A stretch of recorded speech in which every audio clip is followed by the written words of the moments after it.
بسم اللہ الرحمن الرحیم الرحمن علم القرآن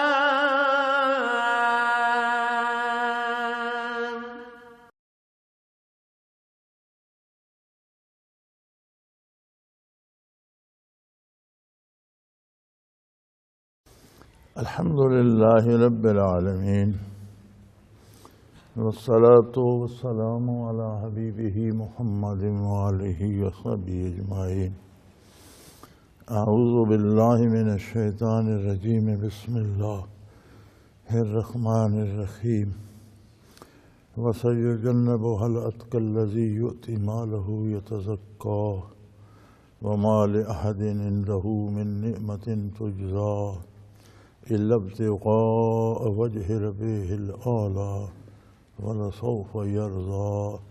اللهم سبحانك لا علم لنا إلا ما علمتنا إنك أنت العليم الحكيم۔ مولاي صل وسلم دائما أبدا على حبيبك خير الخلق كلهم۔ وَسَيُجَنَّبُهَا الْأَتْقَى، اور یہ جس جلا دینے والی اور نہایت تکلیف دہ آگ کا ذکر ہوا ہے، اللہ کریم ان لوگوں کو جو پرہیزگار، اتقیٰ کا ترجمہ پرہیزگار کر دیا جاتا ہے، حالانکہ میں عرض کر چکا ہوں کہ تقویٰ ایک کیفیت ہے، تعلق باللہ، جو بندے کا اپنے رب کے ساتھ ابدیت کا تعلق پیدا ہو جاتا ہے۔ وہ رشتہ اتنا محبوب، اتنا پیارا، اتنا میٹھا، اتنا مضبوط ہوتا ہے کہ وہ کوئی ایسی بات نہیں کرنا چاہتا، کوئی ایسا کام نہیں کرنا چاہتا جس سے اس رشتے میں ہلکا سا بال بھی آئے۔ اس کیفیت کو تقویٰ کہتے ہیں۔ اتقیٰ مبالغہ کا صیغہ ہے، جو بہت زیادہ متقی ہوگا، جو اس کا بہت زیادہ دھیان رکھے گا، تقویٰ کو مد نظر رکھے گا، ان لوگوں کو اللہ ہر طرح کے عذاب سے، جہنم کی آگ سے، اپنی ناراضگی سے محفوظ رکھے گا، چونکہ جہنم کی آگ غضب الہی کا مظہر ہے۔ جیسے جنت فی نفسہ ہی مطلوب نہیں ہے، فی نفسہ ہی تو مطلوب رضا الہی ہے۔ جنت چونکہ رضا الہی کا مظہر ہے، رسید ہے، دلیل ہے، اس لیے مطلوب ہے، کیونکہ جنت اسے ملے گی جس پر اللہ کریم راضی ہوں گے۔ اسی طرح جہنم غضب الہی کی دلیل ہے، تو جو اللہ کی رضا انہیں نصیب ہوگی، غضب الہی سے محفوظ ہوں گے تو جہنم سے بھی محفوظ ہوں گے۔ وہ کون لوگ ہوں گے جو اللہ سے محبت کرتے ہیں، اللہ سے اپنا رشتہ بندگی استوار رکھتے ہیں اور اس کی نگہداشت کرتے ہیں۔ تعلق کا معنی یہ نہیں ہوتا کہ ایک دن رشتہ بن گیا اور وہ بن گیا بس ٹھیک ہے اب بے فکر ہو گیا، ایسا نہیں ہوتا۔ جتنا بھی کوئی قریبی رشتہ ہو اسے پالنا پڑتا ہے، نبھانا پڑتا ہے، اس کی حفاظت کرنا پڑتی ہے۔ بڑا پیار کا رشتہ ہوتا ہے والدین کا اور اولاد کا، لیکن اگر اولاد نافرمان ہو جائے، والدین کے لیے دکھ کا باعث بنے تو وہ پیار نہیں رہتا۔ اسی طرح بہن بھائیوں کا رشتہ بڑا پیار کا ہوتا ہے، لیکن اس میں اپنے لالچ اور دنیا داری آ جائے تو پیار نہیں رہتا۔ بڑے پیار سے لوگ شادی کرتے ہیں، میاں بیوی کا رشتہ بڑا پیار کا ہوتا ہے، لیکن وہ ساری عمر نبھانا پڑتا ہے۔ کوئی فریق بھی اس میں کمی کر دے، خامی آ جائے تو وہ بات نہیں رہتی۔ اسی طرح اللہ کریم کے ساتھ بھی رشتہ نبھانا پڑتا ہے، ساری عمر دھیان رکھنا پڑتا ہے، نافرمانی نہ ہو، گستاخی نہ ہو، سستی نہ ہو، کوتاہی نہ ہو۔ تو فرمایا وہ لوگ جو رشتہ نبھاتے ہیں وہ کیسے لوگ کے ہوتے ہیں؟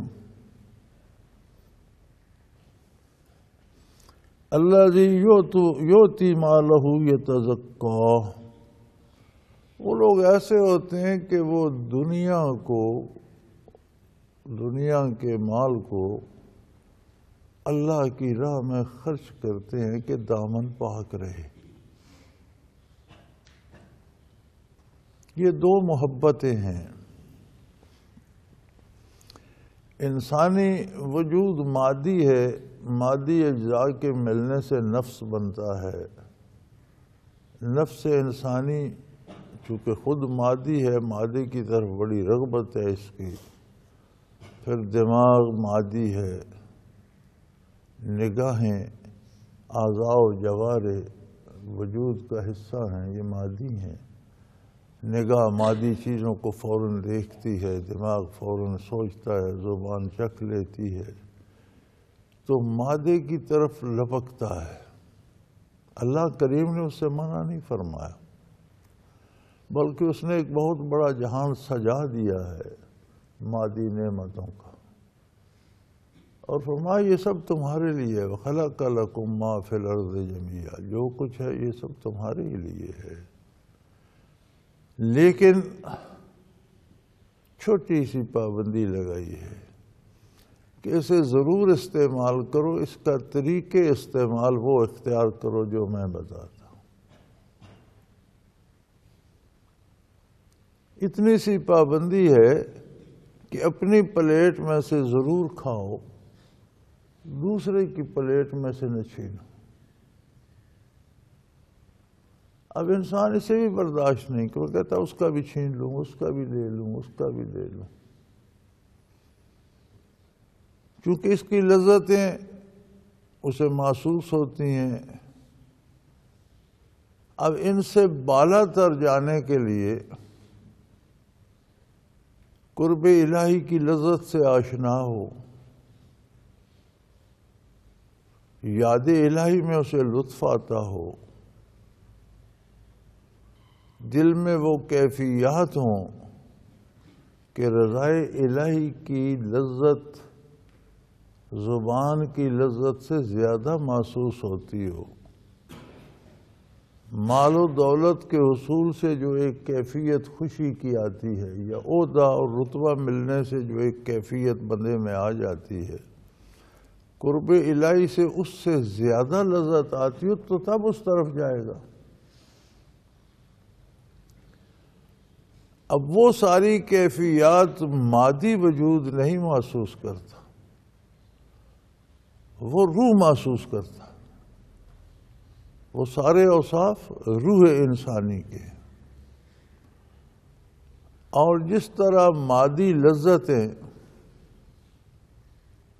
زمین سے پیدا ہوتی ہیں، سورج کی تمازت سے پیدا ہوتی ہیں، بارشوں کے برسنے سے پیدا ہوتی ہیں، اسی طرح ساری روحانی کیفیات انبیاء علیہم السلام کے دامن سے ملتی ہیں۔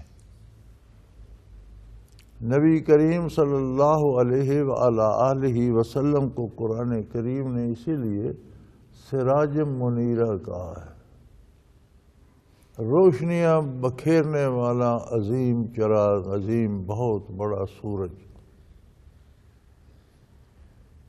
اللہ اللہ اللہ، ایک عرب شاعر نے کہا تھا، افلت شموس الاولین والشمسنا، افلت شموس الاولین والشمسنا ابدا لا افق العلا لا تغربوا۔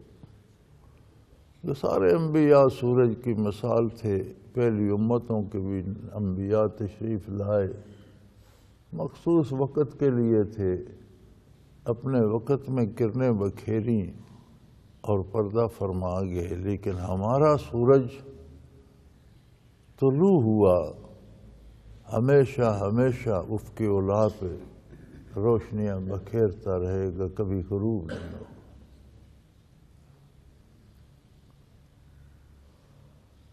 سو برکات نبوت ظہور نبوت سے لے کر قیامت تک جاری و ساری ہیں۔ یہ جو پیر اور مرید کا تصور ہے اسلام میں، مسلمانوں میں، شیخ کا کمال یہ ہے، اور صرف یہ کام ہے شیخ کا، کہ وہ روشنیاں اس شمس نبوت کی جو ہیں وہ ہمارے روح تک پہنچائے، ہماری روح کو، ہمارے قلوب کو اس سے سیراب کر دے، بس اس کے علاوہ شیخ کا کوئی کام نہیں۔ اولاد دینا، رزق دینا، صحت بیماری دینا، زندہ رکھنا، موت دینا، یہ مالک الملک کا کام ہے، یہ اس کا اپنا نظام ہے۔ اس میں مومن بھی مبتلا ہے، کافر بھی مبتلا ہے، نیک پر بھی بیت رہی ہے، بدکار پر بھی بیت رہی ہے۔ صحت بیماری نیکوں کے لیے بھی ہے، بدکاروں کے لیے بھی ہے، لیکن جب تعلق باللہ ہو جاتا ہے تو ان چیزوں کے اثرات بدل جاتے ہیں۔ بدکار پر تھوڑی تکلیف آتی ہے، دکھ زیادہ ہوتا ہے، نیک پر اس سے بڑی تکلیف آ جاتی ہے، اس کو اس میں بھی لذت ملتی ہے۔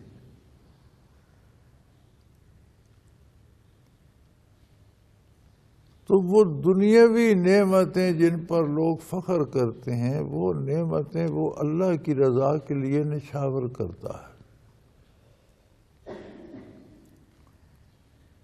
یوتی مالہ یتزکا، وہ مال اس لیے دیتا ہے کہ وہ اس کا دامن پاک ہو جائے، یعنی پاکیزگی دینے میں ہے، چھیننے میں نہیں ہے، لینے میں نہیں ہے۔ حیات کا نظام اللہ نے دینے پہ استوار کیا ہے۔ سورج طلوع ہوتا ہے تو ساری مخلوق کو دیتا ہے، روشنیاں، گرمی، ہر چیز دیتا ہے، ہوائیں دیتی ہیں، بارش دیتی ہے، زمین دے رہی ہے، دیتی ہے۔ یہ سارا نظام دینے پہ ہے۔ جو چیز دینے سے رک جاتی ہے وہ بیکار ہو جاتی ہے۔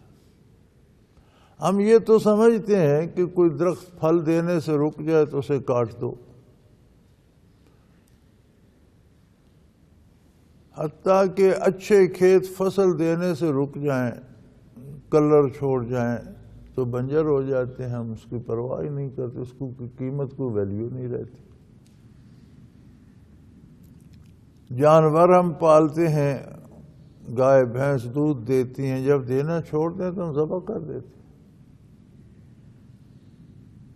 اسی طرح جتنی چیزیں ہمارے پاس ہیں، اگر وہ اپنا جو اس سے ہمیں نفع جس کی توقع ہے، مکان چھت بھی ٹپکتی ہے، دیواریں بھی گرنے کو ہیں، تحفظ بھی نہیں دیتا، سردی گرمی نہیں، ہم گرا دیتے۔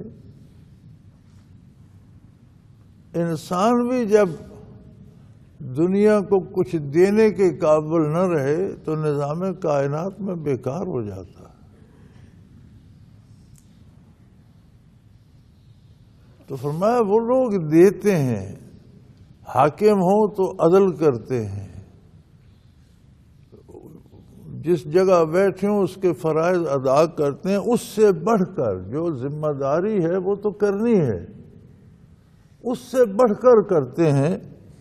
وَمَا لِأَحَدٍ عِندَهُ مِن نِعْمَةٍ تُجْزَىٰ، جو ان کے ذمہ فرائض ہیں وہ تو دینے ہیں نا، وہ تو ہر کسی کو، وہ نہ دینا تو کوئی تصور ہی نہیں ہے، وہ اس سے بڑھ کر کرتے ہیں، کسی کا ان پر کوئی حق نہیں بنتا جسے وہ دے رہے ہوتے ہیں، وہ اس سے زیادہ دیتے ہیں۔ اب ہمارا سورج پر کیا حق ہے؟ ہم کو سورج میں تیل ڈالتے ہیں، روشنی کرتے ہیں، کیا کوئی چندہ دیتے ہیں، مرمت کرتے ہیں، کیا کرتے ہیں، لیکن وہ دے رہا۔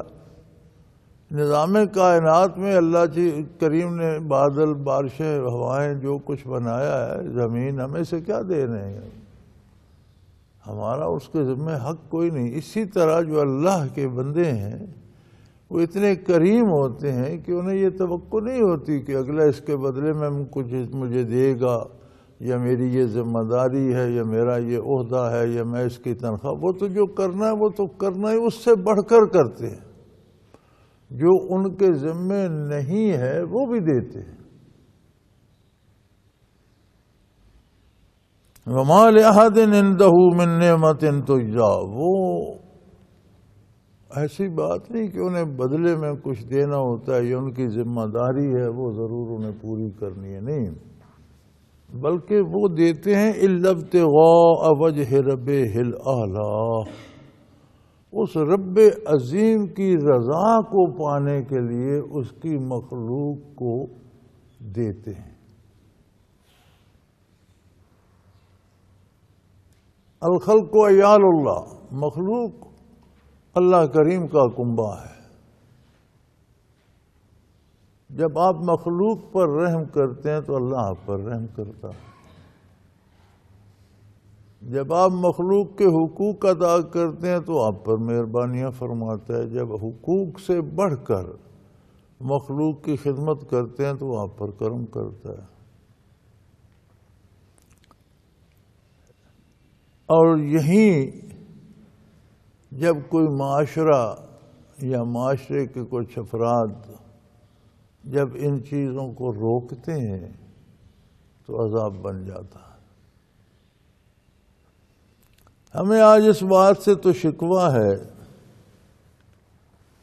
کہ جی ہم مسلمان ہیں اور ہم پر بڑی مصیبتیں آتی ہیں، لیکن ہم یہ نہیں سوچتے کہ ہم دعویٰ مسلمانی کا کرتے ہیں، ہمارا کردار کیا ہے۔ ہم چھیننے پہ آ گئے ہیں، دینے پہ نہیں۔ اسلام کیا تھا؟ دنیا کو دینے کا نام اسلام تھا، خلق خدا کو دینے کا نام اسلام تھا۔ جہاں جہاں کوئی ہے جو ڈیوٹی ہے وہ تو کرنی ہے، اس سے زائد کرے۔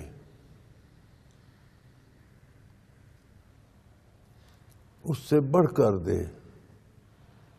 ایک استاد ہے، وہ تنخواہ لیتا ہے، جو پیریڈ ہے وہ اس نے پڑھانے ہیں، بچوں کو امتحان دلوانا ہے، اس کی جواب طلبی ہوگی، اتنے بچے پاس اتنے فیل کیوں ہوئے۔ اس سے بڑھ کر جب وہ ان بچوں کو اپنی اولاد کی طرح محبت سے چاہے گا کہ یہ بڑے اچھے پڑھ جائیں، یہ مزید اللہ کی رضا کے لیے۔ جو ذمہ داری دیانتداری سے کر رہا ہے اس کی تو وہ تنخواہ لیتا ہے، وہ تو کوئی اثر نہیں ہے۔ جب وہ دل سے ان سے پیار بھی کرے گا، چاہے گا کہ اپنی اولاد کی طرح جس طرح اپنے بچوں کو چاہتا ہے اسی طرح سب کو چاہے گا کہ یہ کامیاب ہوں، اچھے انسان بنے، یہ پڑھ جائے، تو یہ دینا ہوتا ہے۔ اسی طرح جہاں جہاں کوئی ہے وہ جب اپنی ذمہ داری سے بڑھ کر خلق خدا کی بہتری میں کوشش اس لیے کرے گا کہ اللہ مجھ پر راضی ہو، یہ لوگ وہ ہیں جن کو اللہ عذاب سے، جہنم سے بچا لے گا۔ یہ آخرت کے عذاب جو ہیں، یہ ان کی مصیبت یہ ہے کہ ان کے اثرات دنیاوی زندگی پر بھی پڑتے ہیں، کیونکہ یہ دائمی ہیں، حقیقت ہے۔ دنیاوی زندگی عارضی ہے اور ایک پرتو ہے، کمزور ہے، تو ان کا سایہ اس پہ بھی پڑتا ہے۔ اگر آخرت سنور نہ رہی ہو تو دنیا بھی بگڑ جاتی۔ ہم اپنا تجزیہ کریں، آج ہم کس حال میں ہیں۔ ایک عام آدمی جس سے اس کا پالا پڑتا ہے وہاں وہ لٹ جاتا ہے۔ دکان پہ جاتا ہے تو دکاندار اس سے دھوکہ کرتا ہے، فریاد لے کے جاتا ہے پولیس چوکی پر، وہ اس سے رشوت طلب کرتے ہیں، بے عزتی کرتے ہیں، دھوکہ کرتے ہیں۔ عدالت میں جب وکیل کو فیس دیتا ہے وہ اس سے دھوکہ کرتا ہے، عدالت سے انصاف کی توقع رکھتا ہے، وہ اس سے رشوت چاہتی ہے۔ حکمرانوں سے کچھ حاصل کرنے کی توقع رکھتا ہے، وہ اس کا مال لوٹ کر کھا جاتے ہیں، پیسے سارے یہ دیتے ہیں، خواب ہو جاتے ہیں۔ یعنی جہاں جہاں اسپتال جاتا ہے، ڈاکٹر سے امید ہوتی ہے شفقت کی، وہ اس کے گردے نکال کر بیچ دیتے ہیں۔ کیا ہے یہ معاشرہ؟ کوئی انسان کہیں اپنے آپ کو محفوظ پاتا ہے آج کے اس مسلم ریاست میں؟ اپنی بات کریں، ہم دوسروں کو چھوڑ دیں۔ یہ اللہ کی ناراضگی اور اخروی عذابوں کی جھلک ہے۔ ہم آخرت کو بھول چکے ہیں۔ اپنی ذمہ داری، اللہ کریم کہتے ہیں ذمہ داری پوری کر کے پھر زائد ایثار کرتا ہے۔ ہم نے ایثار کیا کرنا ہے؟ ہم تو ذمہ داری بھول چکے ہیں۔ کسی شخص کو فکر ہی نہیں ہے کہ میرے ذمہ مجھے دے۔ ہر شخص لینے کے لیے تیار ہے، لوٹنے کے لیے تیار ہے۔ کوئی اپنا تجزیہ کر کے نہیں سوچتا کہ میرے ہونے سے کسی کو کیا فائدہ ہے۔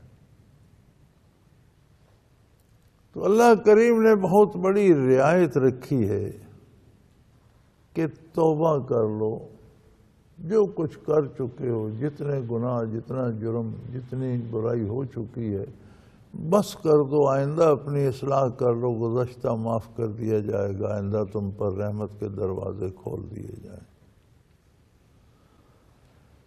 لیکن یہ گناہ ایسی مصیبت ہے کہ یہ توبہ کی توفیق بھی سلب کر لیتے ہیں۔ ہم تو کوئی ایسے دور میں آ گئے ہیں کہ اب ہم سے توبہ بھی نہیں ہوتی، حالانکہ کتنی بڑی رعایت ہے اللہ کریم کی طرف سے۔ تو فرمایا متقی وہ لوگ ہیں، پرہیزگار وہ لوگ ہیں جو اللہ کی راہ میں دیتے ہیں جو بھی ان کے بس میں ہے، مال ہے، دولت ہے، ڈاکٹر ہے، حکیم ہے، طبیب ہے، حاکم ہے، عدل کرتا ہے، انصاف کرتا ہے، اپنی ذمہ داری سے بڑھ کر دوسروں کو دیتا ہے۔ کیوں دیتا ہے؟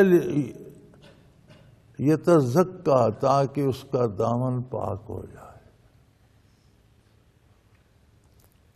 اور اس لیے ما لأحد عنده من نعمت، تو کسی کا اس نے کوئی ادھار نہیں دینا ہوتا، کوئی اس کے ذمہ نہیں ہوتا کہ یہ ضرور کر۔ جو ذمہ ہے وہ تو دینا ہی دینا، وہ اس سے بڑھ کر دیتے ہیں۔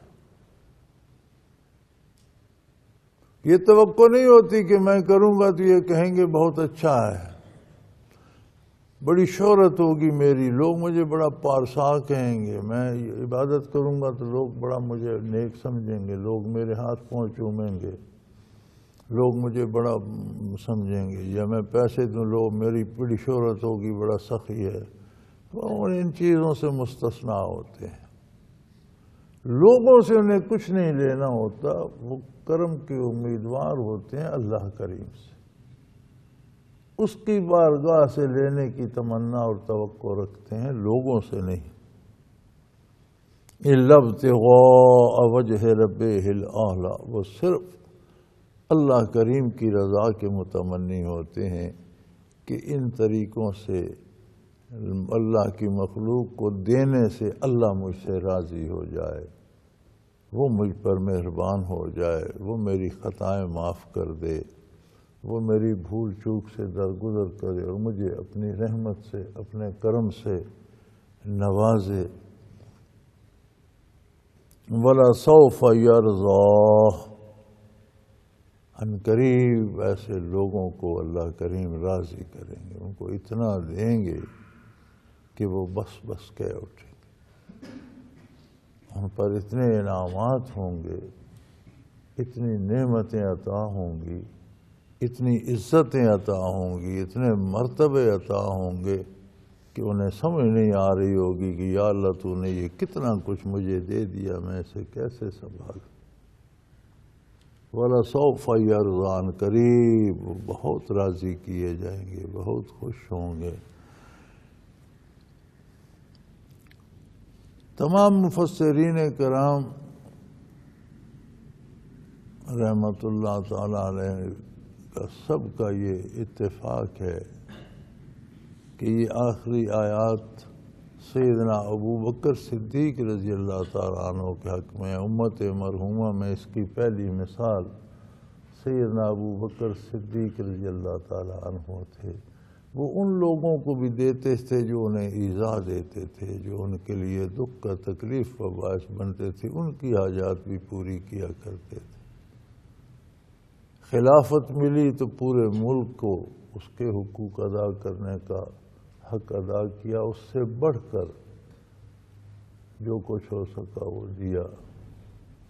تجارت کی تو دوسروں کی بڑھ کر اس سے بھلائی کی۔ زندگی کا ہر لمحہ اللہ کی مخلوق کے لیے لٹاتے رہے، دیتے رہے، عطا کرتے رہے۔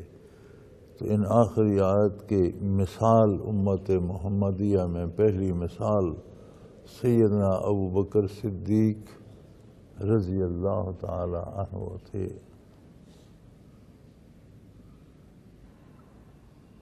اس کی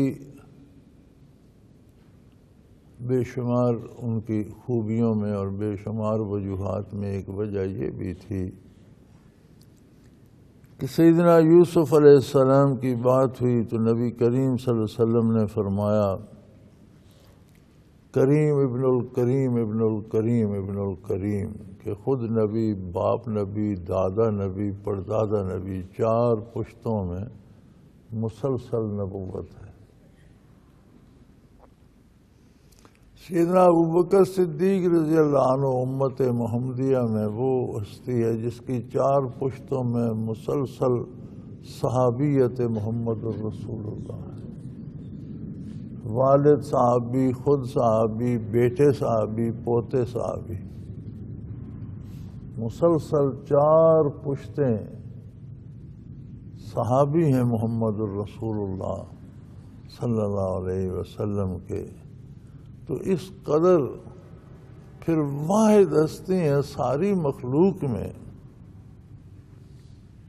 کہ غار ثور میں جنہیں 3 راتیں 2 دن صرف اللہ کریم تھے، محمد الرسول اللہ تھے اور ابوبکر صدیق تھے۔ یعنی جو روشنی قیامت تک سارے دلوں کو روشن کرنے والی تھی اور کر رہی ہے اور کرتی رہے گی، وہ اتنا عرصہ مسلسل صرف ابوبکر صدیق رضی اللہ عنہ کے قلب مبارک نے جذب کی اور حاصل کی۔ پھر ان سے ایسی توقع کی جانی چاہیے تھی کہ ان کی شان میں یہ آیات نازل ہوئیں، اور اس کی زندہ مثال سیدنا ابوبکر صدیق تھے۔ سو سارے عذاب، ساری کلفتیں، ساری دکھ، ساری تکلیفیں آخرت کی بیان کرنے کے بعد فرمایا جو میرے بندے ہوں گے ان کو ان سب سے میں بچا لوں گا، انہیں تو پتہ بھی نہیں چلے گا قیامت کہاں قائم ہوئی، دوزخ کے در ہے، اس کے عذاب کیسے ہیں۔ لا یسمعون حسیسا، وہ تو اس کی ہلکی سی سرسراہٹ یا بنبناہٹ بھی نہیں سنیں گے۔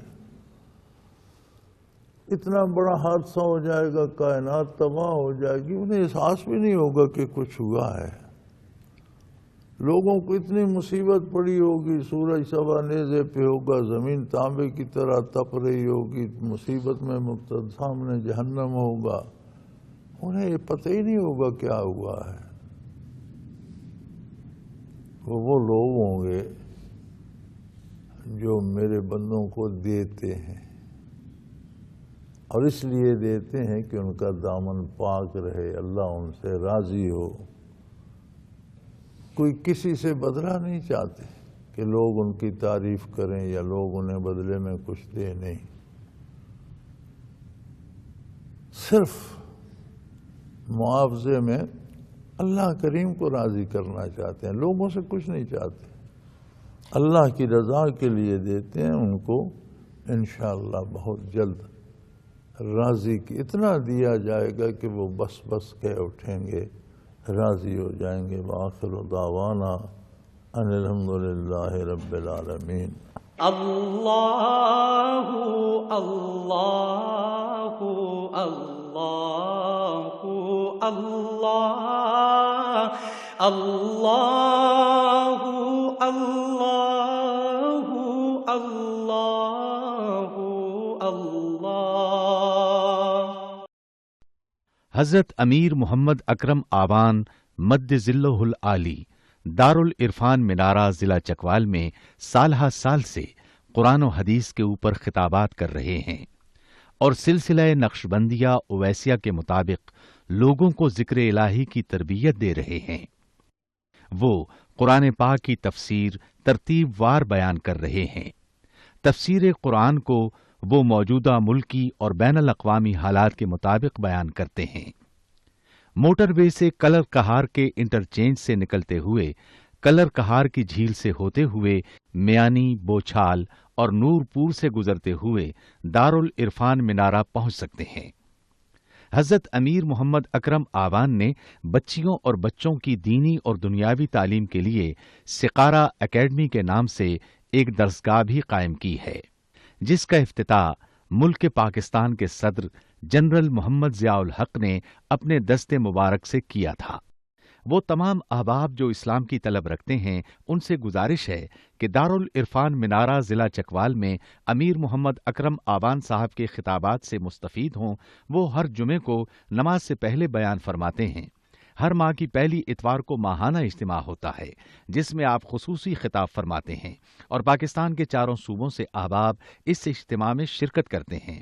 اس کے علاوہ یہاں سال میں 2 مرکزی اجتماعات بھی ہوتے ہیں، ایک رمضان المبارک میں اعتکاف کا اجتماع اور دوسرا جولائی اور اگست میں 40 دن کا اجتماع ہوتا ہے جس میں روحانی تربیت کی جاتی ہے۔